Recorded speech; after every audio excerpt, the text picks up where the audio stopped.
Assalamualaikum warahmatullahi wabarakatuh. Alhamdulillahirabbil alamin wa bihi nasta'inu wala umuri dunya waddin. Wassalatu wassalamu ala asrofil anbiya'i wal mursalin wa ala alihi wa sahbihi ajma'in. Amma ba'd. Tama-tama marilah kita panjatkan puji syukur kehadirat Allah Subhanahu wa taala, di mana pada kesempatan kali ini kita bisa berdiskusi dengan kelompok 4 yang insya Allah akan menjelaskan sejarah Al-Halaj. Selamat menyaksikan. Biografi Al-Halaj.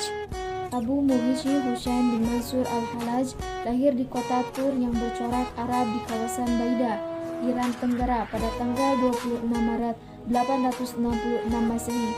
Akan tetapi beliau dibesarkan di kota Waisir, yaitu negara Irak. Beliau juga dikenal sebagai seorang sufi yang terkenal pada abad ke-9 dan 10. Ia juga seorang teologi yang terkenal pada zamannya. Nama Al-Halaj adalah julukan yang diberikan karena ayahnya seorang penenun kain wol.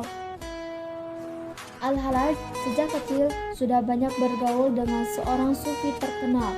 Ia pernah bergaul pada seorang sufi terkenal yang bernama Sahl bin Abdullah Al-Tusturfi pada usia 16 tahun. 2 tahun kemudian, Al-Halaj mulai belajar tasawuf dari Amr al-Malki dan kemudian memperdalam melalui Al-Junaid pada tahun 878. Setelah itu, beliau mengembara.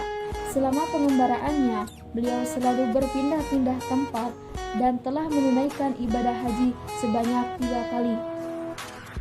Akan tetapi, setelah ia kembali dari penunaian ibadah hajinya, paham tasawufnya menyimpang dari guru-guru yang terpenting dari ajaran tasawuf. Al-Halaj yang mengencangkan para ulama-ulama Islam usul fikih karena menurut sebagian orang banyak ajarannya yang bertentangan dengan akidah dan syariat Islam adalah hulul. Karena pahamnya itu, ia dihukum dibunuh. Pokok-pokok tasawuf Al-Halaj. Selanjutnya, pokok-pokok ajaran tasawuf Al-Halaj. Pokok ajaran tasawuf Al-Halaj yang pertama adalah hulul.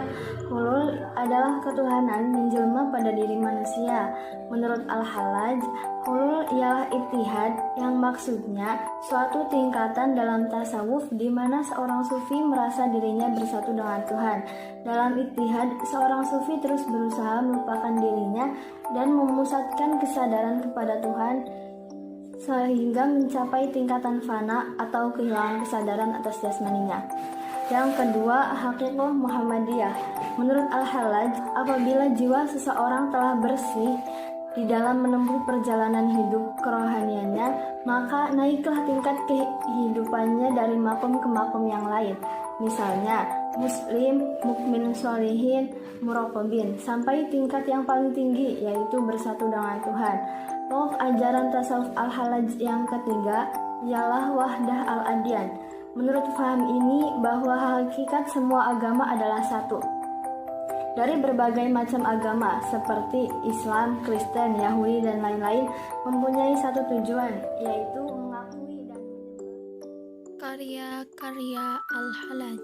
Ini saya akan mempresentasikan tentang karya-karya Al-Halaj.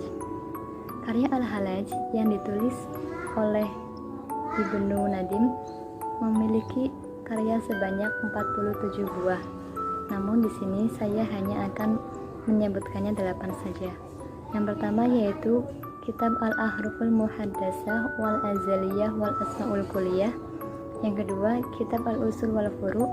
Yang ketiga, Kitab Sirul Alam wal Mab'us. Yang keempat, Kitab Al-Addu wa Tauhid. Yang kelima, Kitab Ilmu Baqa wal Fana. Yang keenam, Kitab Madun Nabi wal Masaul A'la. Yang ketujuh, Kitab Al-Huwa. Yang kedelapan, Kitab At-Tawasin. Baik, itu saja karya-karya 8 yang saya sebutkan tadi merupakan karya dari Al-Halaj.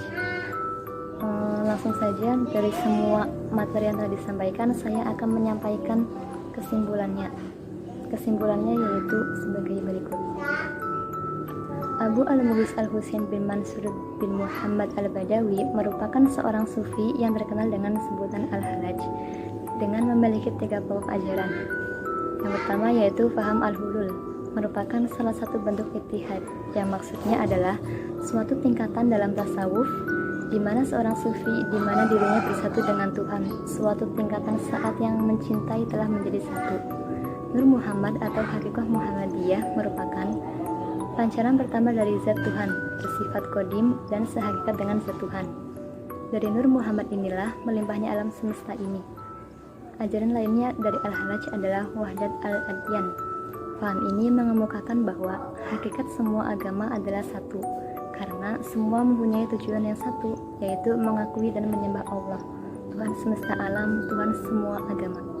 Sekian presentasi dari kelompok kami, kurang lebihnya mohon maaf. Wassalamualaikum warahmatullahi wabarakatuh.